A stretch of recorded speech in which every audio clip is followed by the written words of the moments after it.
Magandang araw mga kaslam. Bumalik na ang halimaw sa gitna. Matapos ang injury, nagdududa at matinding pressure. Si Kai Sotto ay muling susuot ng Gilas jersey.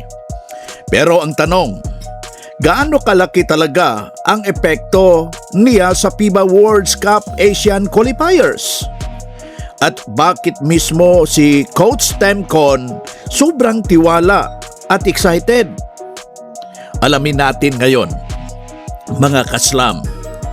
Ang pagbabalik ni Kai Sotto sa Gilas Pilipinas hindi isang simpleng dagdag tao sa roster. Isa itong structural change sa laro ng Gilas.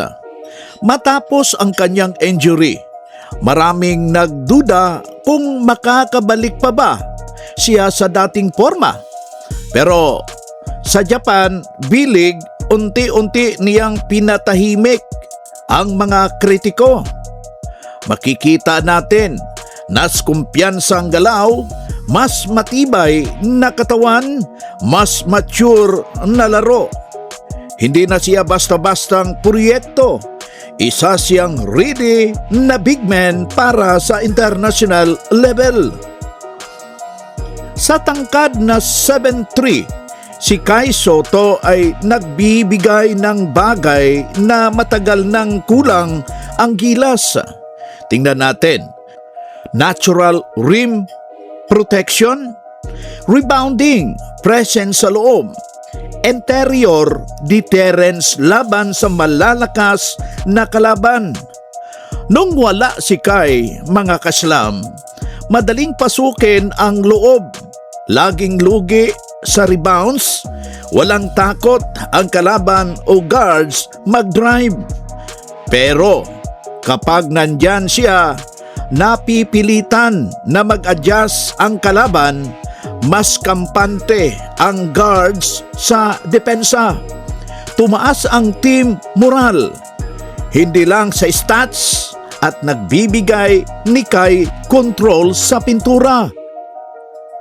Ayon mismo kang Coach Stamkon, malaki na ang in-improve ni Kai, lalo na sa decision making, gayon na rin sa passing mula sa post, court awareness, stamina, sa triangle offense.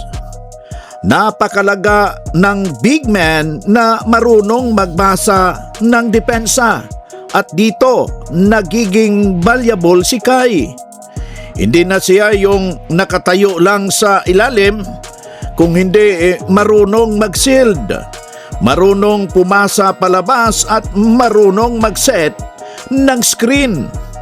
Isa siyang playmaker sa gitna, hindi lang finisher.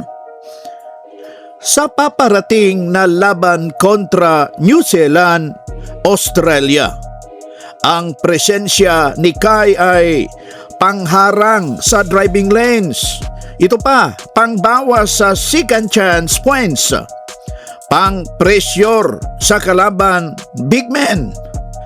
Hindi man agad garantisado ang panalo, pero mas may lalaban na ang Gilas.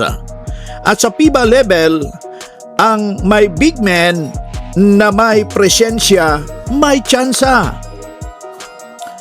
Ikaw, naniniwala ka ba na si Kai Sotto ang susi sa muling pag-angat ng Gilas Pilipinas? O, i-comment mo ang inyong opinyon sa baba para sa latest na pinakainit na Gilas updates. Mag-subscribe ka na para sa bayan, para sa Gilas. Mapagpalang araw, mga kaslam!